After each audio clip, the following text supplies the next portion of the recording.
Og áfram höldum við með jólaföstudagsþáttinn á N4 og nú ætlum við að komast að ýmsu laufabrauð og hún komin til mín, þjóðfræðingurinn Dagný Davíðsdóttir, velkomin. Takk fyrir að bjóða mér í þáttinn. Spennandi að fá þig og þú ætlar að, þú ert kannski ekki alveg búin að því, en þú ætlar að sökkva þér onni í laufabrauðsrannsóknir af því að þú ert að fara í meistaranámi, ertu byrjuð? Já, ég byrjuð í meistaranámi. Í þjóðfræði? Já. Og þetta svona þitt svið, bara laufabrauð. Og það verði það vonandi, ég svona rétt að... Hvað var til þess að þú valdir þetta? Já, við vorum beðin að skrifa smá pistilinn á vefinn lifandihefðir.is, mæli með að skoða hann. Og þá fór ég að skoða heimildirnar og tala svona við samnefndum mína og komst að því að það ekkert allir sem gera laufabrauð. Nei. Ég hélt bara allir gera laufabrauð og þau voru alltaf eitthvað svona, já, þú ert náttúrulega norðan og þetta eitthvað sem ég hef aldrei heyrt, að það var eitthvað að norðan. Fór svo að skoða heimildirnar og ég fann svo mikið af heimildum frá svona 1900 pluss mínus 50 ár, en ekkert eldra. Nei, ekkert sko bara frá því núna. Já, ekkert nýtt, nei. Já, þess að svona síðustu 50 ár, það var oftast bara skrifað gömlu dagana. Já. Og ég náttúrulega bara veit ýmislegt sjálfa því ég ólst upp við þetta. Á Dalvík? Já. Og hugsaði bara, það verður að skrifa þetta niður. Það þarf að varðveita þessar heimildir, það þarf að safna þessu saman. Einmitt, það svo rosalega mikið á samfélagsmiðlum og blaðagreinar og eitthvað svoleiðis sem að tala laufabrauð, en að fá þetta bara saman, komið á einn stað. Já, það svo rosaleg verkkunnátta og vitneskja í bara fólkinu, munnlegri geymd. Og nú ég svo forvitin að því að ég hef alist upp við að gera laufabrauð. Hvernig gerðu þið þetta? Eins og, voruð þið með hjól eða voruð þið með svona, hvað heitir þetta, svona stimpil eða svona? Nei, við eigum eitt hjól. Hjól, já. Já, þetta Sumir skera hreinlega bara. Já, við varum að pröfa okkur svolítið áfram núna, svona nýjar aðferðir. En já, við höfum ekki verið mikið með hnífinn, sko. Nei. En hjólið alveg bara, það líka svona stemning, sko, það bara eitt hjól. Já, skiptast á. Já. Þannig að, já. En við kaupum það tilbúið, sko. Hér erum við með, sko, keypt laufabrauð. En, sko, varstu heldur eitthvað tíman, eða þú varst að segja mér áðan að tímabili kannski óttaðist fólk að þessi hefðmundi glatast, eða svona bara tínast niður. Já, það var, sko, í heimildum frá 1930 segir að gamla fólki hafi verið alltaf svona hrætt við að þetta væri að deyja út og bara gat ekki hugsa sér að fólk myndi sleppa þessu, þetta var besti dagurinn. Og þá sem sagt, já, að því að fólk var að flytja af bæjunum í þéttbýli og þá svona breyttist þetta, sko.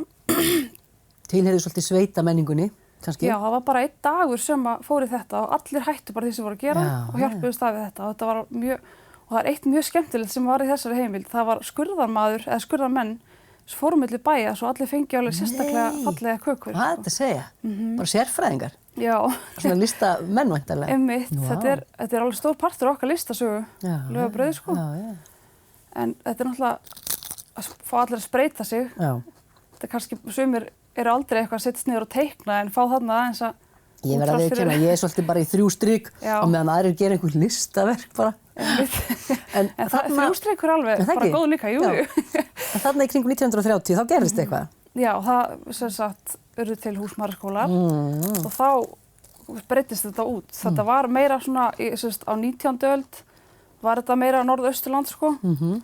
En með húsmæðraskólanum þá fóru kennarar héðan frá Akureyri, ekki Akureyri, Laugalandi. Ég veit ekki múka neitt, Þingasveit eða eitthvað, fór að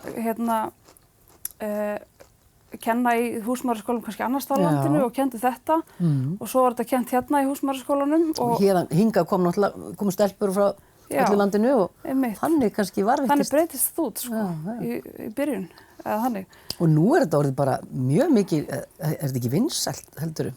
Jú, þetta er gert allt land. Já, alveg. En það virðist vera meira hér, eitthvað sem ég vissi ekki, en það er alltaf bara, og þau töluðu oft það fyrir sunna, sko, já, hann alltaf, bróðir mömmu giftur konu frá Akureyri, hann þess vegna gerum við það, eitthvað svona. Já. En svo, já. Svona er þetta líka í minni fjölskyldu, mamma sunnan, pappa norðan, og svo eitthvað tíma bjó mamma fyrir sunnan með systur minni, var 1 ár og þar kom hún þessari hefð á í sína fjölskyldu sem er ennþá að gera laufabrauð, sko, 30 árum seinna. Og nú er náttúrulega öll bakari farin að selja tilbúnar kökur. Það er náttúrulega alveg byltingin, sko. Það er náttúrulega byltingin, það þarf ekki að vera. Þó að sumum finnst þetta ekkit laufabrauð nema eigið deg, sko. Sumir vilja gera þetta bara alveg frá grunni, sem er bara frábært. En ég ætla að reyna að safna svona eins fjölbreyttum viðmælendum og ég get Já. til að fá svona sem bestu heildarmynd á hvernig hefðin hvernig hefðin lifir bara Já. og hvernig hún mun þróast kannski áfram og það væri til dæmis frábært að fá einhvern aðfluttan Íslending, Já. einhvern sem hefur flutt erlendis frá og hefur kannski tekið með sér hefðina. Já, einmitt. Þannig að ef fólk að horfa og veit allt mögulegt Laufabrauð, ef það lumar á einhverjum góðum sögum, þá bara að hafa samband við þig, það ekki á Facebook til dæmis. Já, bara mjög vant að fullta viðmælandum, þannig að ég er búin að taka nokkur frábæra viðtöl. Já. En það er ennblega svo merkilegt að fólki finnst það oft bara, þetta er ekkert merkilegt sem ég veit. Nei. En okkur finnst það merkilegt. Það er bara mjög margt sem fólk veit sem er bara ekki til skrifa niður. Og auðvitað viljum við að þetta sé til skrifa. Við veitum ekkert hvernig eins og myndirnar á Instagram geymast eftir 100 ára eitthvað. Og það finnur þið bara á Facebook, Dagný Davíðsdóttir, og getur haft samband. Bara endilega. Er þetta bara næstu ár sem að fara í Laufabrauðsrannsóknir eða? Ég vona að verða ekki mikið lengur en 1 ár. Það hægðist aðeins á þessu þegar ég eignaðist 3. barnið mitt. Já, til hamingju. Takk fyrir. En já, þetta er alveg stór rannsókn, þannig að þetta er bara svona rétt að dýfa tánum honni núna og fara að stinga þér svo á bólakaf. Ég kem aftur næsta ár og segja eitthvað rosa. Takk að kærlega fyrir að koma í þáttinn, Dagný, og segja okkur frá Laufabrauðinu. Takk sömuleiðis fyrir að fá mig. Gleðileg jól. Gleðileg jól.